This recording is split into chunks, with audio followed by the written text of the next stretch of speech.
D'abord, je voudrais gentiment commencer par vous demander de liker cette vidéo. Pourquoi liker la vidéo? Parce que le sujet est percutant. Et ce genre de sujet, très souvent, cette plateforme a tendance à faire du shadow banning. Le shadow banning, c'est ne pas te bloquer directement, mais c'est ralentir la vidéo pour que beaucoup ne la voient pas. Parce que quand on la bannit, c'est un peu trop flagrant, quoi. Donc on fait du shadow banning, on ralentit la vidéo pour empêcher l'effet de la vidéo. Donc s'il vous plaît, avant de commencer, je vous prie de bien vouloir liker positivement la vidéo pour que la plateforme puisse forcément recommander la vidéo à d'autres personnes. Merci. Bonjour à tous les amis, Zach Mwikassa, fondateur de Mwikassa House. Merci d'être là, merci encore une fois de faire partie de cette communauté. Merci d'être là au rendez-vous. Aujourd'hui est un jour très intéressant. On va développer un sujet très intéressant. Je sais que la plupart des gens qui nous suivent sont toujours là pour se ressourcer, pour s'instruire, et nous apprécions immensement cela. Très peu de gens viennent vraiment ici pour se distraire, c'est clair, parce qu'il n'y a vraiment pas de quoi se distraire ici. Et ça fait plaisir de nous voir ensemble grandir et devenir une communauté d'Africains forts, des gens prêts à partager, à discuter et quelquefois à être d'opinions contraires sans nécessairement s'insulter ou se dégrader comme beaucoup le font. C'est merveilleux de voir cette communauté grandir, croître comme ça. On va parler d'un sujet fort, mais ça sera un peu long. Mais je sais que je peux compter sur votre capacité de tolérance. C'est un sujet important, c'est un sujet qui mérite notre attention. Je pense que dans la vie, on ne peut pas savoir où on va si on ne sait pas d'où on vient. Aujourd'hui, on va rentrer en arrière dans une histoire très captivante, une histoire forte de notre continent. On va parler particulièrement de la Libye, de Kadhafi. Kadhafi que vous connaissez, beaucoup connaissent comme un dictateur, un méchant, un tueur, un manipulateur, un despote. Nous allons examiner l'état de la Libye avec Kadhafi. Comment est-ce que les Libyens vivaient avec Kadhafi avant l'arrivée des autres, quand ils sont venus libérer le peuple par amour, la sympathie pour le peuple libyen? Comment était la Libye avec Kadhafi? Quel genre de train de vie vivait le peuple libyen? Nous allons y aller ensemble. On y va. La Libye, avec Kadhafi, le dictateur, avait un système médical gratuit. Gratuit pour tout le monde. Chaque Libyen avait droit d'aller à l'hôpital quand il était malade pour se faire soigner. Accès à un docteur, accès à un spécialiste, accès à tout ce qu'il y a comme plateforme de soins. Tout frais payé par le gouvernement libyen.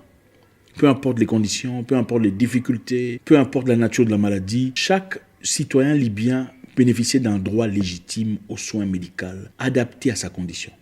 On dit que la Libye avait le meilleur système médical dans le monde arabe et en Afrique. Et à chaque fois qu'un citoyen libyen avait des complications, des difficultés qui nécessitaient d'être traité ou opéré ailleurs, le gouvernement libyen prenait charge de tout ce qu'il fallait financièrement pour ce citoyen-là.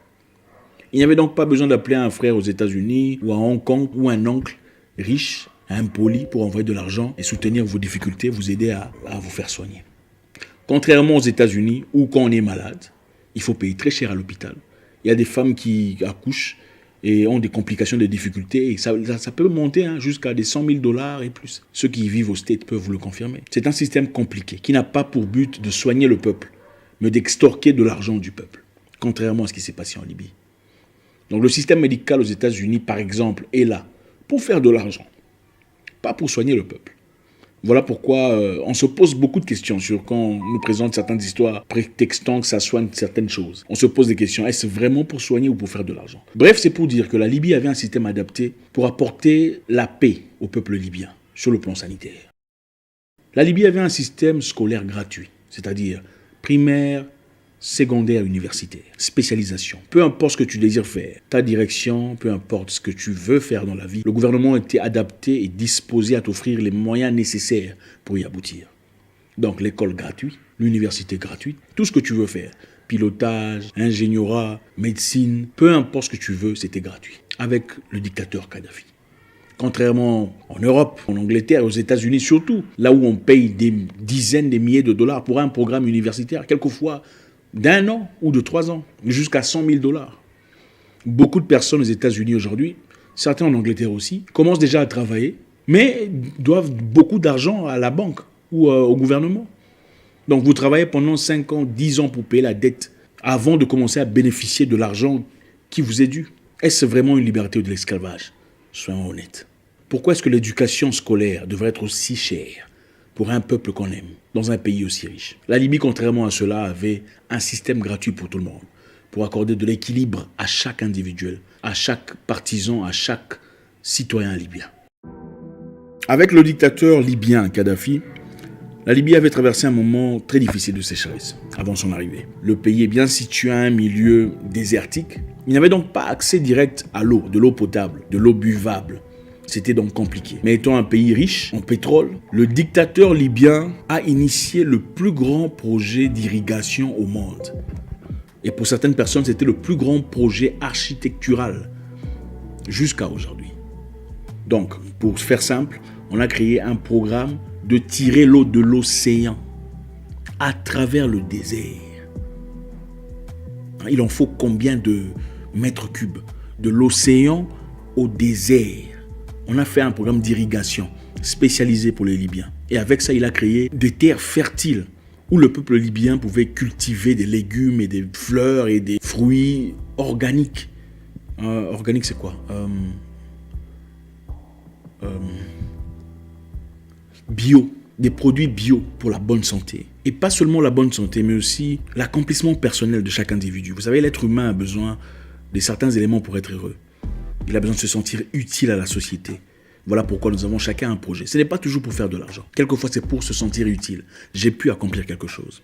À travers ce programme, ce grand programme d'irrigation, il a permis à ce que les Libyens puissent cultiver des terres qui étaient arides à l'époque, mais maintenant cultivables, avec un programme bio pour la bonne santé. C'était donc fait pas pour faire de l'argent, mais pour créer une population épanouie. Contrairement à ailleurs, où on dit que l'eau n'est pas un droit légitime de l'humain.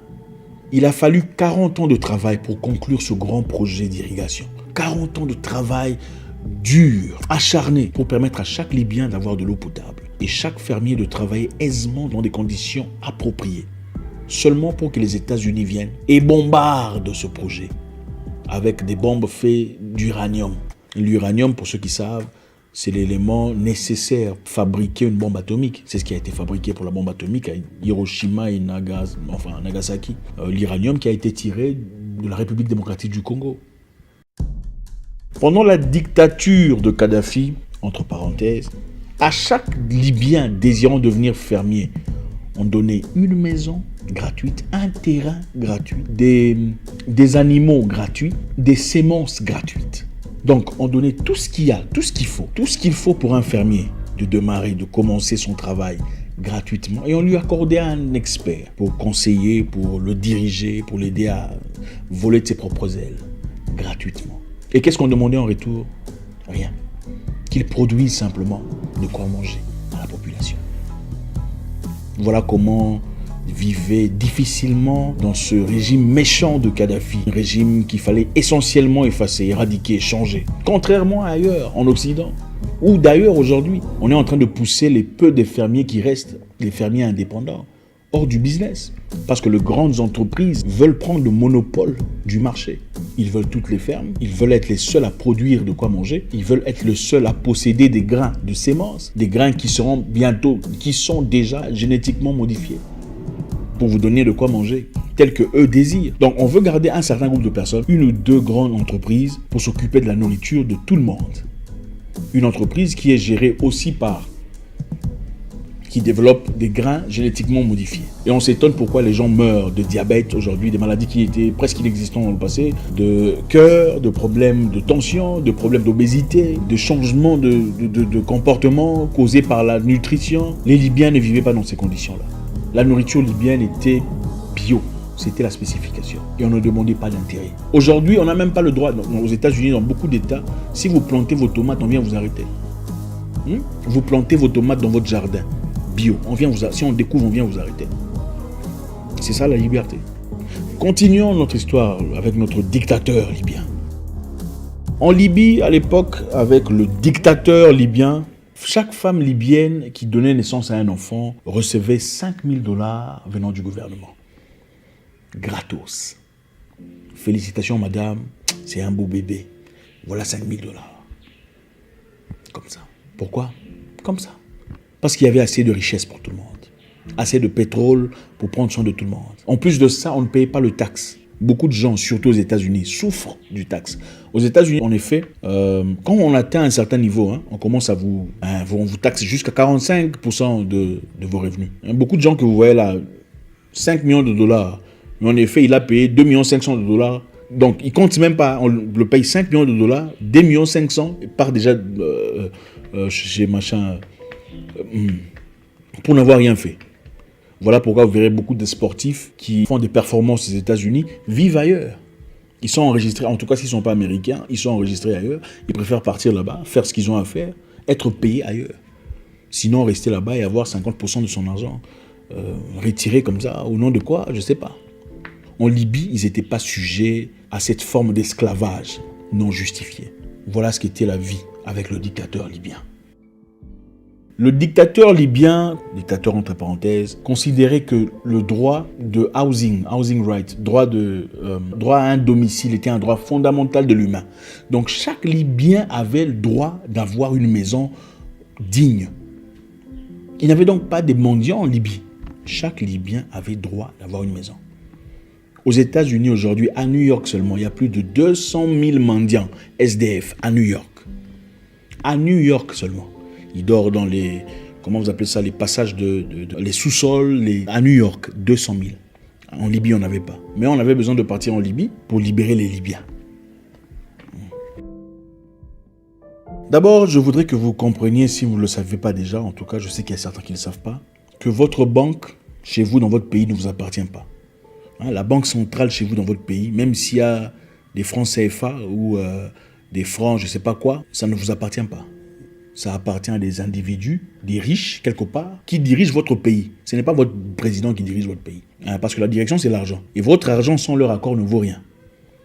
C'est ça la banque centrale. Les petites banques que vous voyez sont des banques commerciales, qui n'ont absolument rien à voir avec le pouvoir de l'argent. Bref, la Libye était le seul pays au monde, je crois parmi les seuls pays au monde, à avoir 100% de droits de leur banque. Donc la banque était nationalisée. La banque appartenait à la Libye. C'est-à-dire, chaque Libyen désirant un prêt, de l'argent pour faire quelque chose, on lui accordait ce prêt pour 0% d'intérêt. Aujourd'hui, quand vous allez en banque, déjà si on vous accepte, on vous prête de l'argent pour faire quoi que ce soit, il faut payer pas seulement l'argent, mais aussi les intérêts. Et ça devient compliqué, ça peut devenir compliqué. En Libye, par contre, si on a besoin de 100 000 $, on vous donne les 100 000 $, et quand il faut rembourser, vous remboursez les 100 000 $ seulement. Et voilà comment les peuples libyens souffraient. La Libye, avant l'arrivée du dictateur Kadhafi, comptait 25% de sa population capable de lire et d'écrire. Mais avec lui, tout a changé de 25% à 87%. Une grande différence. 1 litre d'essence coûte combien chez vous? Je sais pas, en Allemagne, en France, en Belgique, en Espagne. Écrivez-moi ça sur les commentaires. Je suis sûr que ça coûte autour de 1,50 €. Ça fait 2 $. Ou en CFA, ça fait combien aujourd'hui? En Libye, sous la dictature de monsieur le sanguinaire Kadhafi, on payait 0,1 $ pour 1 litre d'essence. Donc, pour ne pas faire 0 $, on a seulement fait 0,1 $. Ça, c'est combien en CFA? Pour construire vos routes jusqu'au village de votre père, vos hôpitaux, vos écoles, vos infrastructures essentielles, votre pays a besoin d'aller s'endetter soit à la FMI ou à la Banque mondiale. Si pas la Chine, avec intérêt supplémentaire, c'est-à-dire vous endettez de quelques centaines de millions de dollars, mais il faut repayer combien? Peut-être 200 ou 300, si pas plus. Donc c'est toujours difficile à payer. Et avec ça, additionner la corruption. C'est la mère de tous les maux africains. Le besoin démesuré d'avoir de l'argent, de ceux qui sont en charge. La vie devient compliquée pour les populations. La Libye était le seul pays, en tout cas jusque-là, à côté de la Corée du Nord, qui n'avait pas de dette extérieure. Donc, elle était autosuffisante. La Libye, d'ailleurs, a participé à payer la dette de beaucoup de pays africains. Le dictateur libyen voulait une Afrique forte, où des gens peuvent coopérer. C'était une personne qui voulait l'unité continentale. Il avait du mal à concevoir une Afrique aussi forte, aussi riche, mais aussi pauvre en même temps. Et essayer de trouver un moyen par lequel les Africains pouvaient vivre indépendamment des aides extérieures. Comme beaucoup avant lui, tels que Lumumba, Sankara et le reste. Alors pourquoi ils ont diabolisé Kadhafi? le traitant de dictateur, de tueur, de massacreur. Pourquoi le besoin essentiel de l'éliminer physiquement? C'est simplement parce que Kadhafi avait initié un programme. Je vous ai parlé précédemment d'un programme d'argent. Je vous ai dit que l'argent, avant, dans le temps, les échanges se faisaient à travers les possessions précieuses. De l'or, par exemple, ça représentait de la richesse. La richesse était représentée par l'or, l'argent, argent, je parle de argent, métal. Mais avec le temps, les plus forts ont transformé la richesse en papier. C'est-à-dire, tout celui qui avait de l'or allait déposer quelque part et cette personne lui donnait une note. Et cette note était représentative du montant d'or qu'il possédait pour qu'il passe faire ses échanges. Parce qu'évidemment, quand on a besoin de 10 000 $ pour faire un achat, on ne va pas emmener de l'or qui va être 10 000 $, ça sera trop lourd. Alors pour ça, on déposait l'or quelque part et cette personne de confiance donnait un bout de papier, une note certifiant, oui, ce monsieur a autant d'or qu'il prétend. Donc, vous pouvez faire vos transactions. Mais, progressivement, les États-Unis ont éliminé ce principe de couvrir de l'argent avec l'or. Parce que chaque pays, il y a plusieurs années, avait autant d'argent en circulation que de l'or qu'ils ont en possession. Mais quand les États-Unis ont bloqué ce fait, ils ont dit à partir d'aujourd'hui, on va imprimer autant d'argent qu'on veut, même si on n'a pas l'or pour le soutenir. Le système commercial, le système monétaire a complètement changé. Les riches sont devenus plus riches parce qu'ils pouvaient imprimer de l'argent sans avoir l'or. Les pauvres sont pauvres parce qu'ils attendent que vous imprimiez de l'argent et vous leur envoyez. Alors Kadhafi étant contre cela, il a proposé le dinar, une monnaie faite d'or pur. Il a proposé que les transactions entre Africains ne soient faites qu'en dinar. Et tout celui qui désirait pétrole africain, le pétrole libyen, devra l'acheter en or, en dinar. Et cela aurait créé une déstabilisation totale de la dynamique de force mondiale. L'Afrique aurait été élevée et ceux qui n'ont pas d'or seraient en bas. C'est-à-dire tous les pays possédant de l'or seraient en position de force et les pays n'ayant pas d'or en réserve, que des bouts de papier qu'on appelle de l'argent, seraient déstabilisés.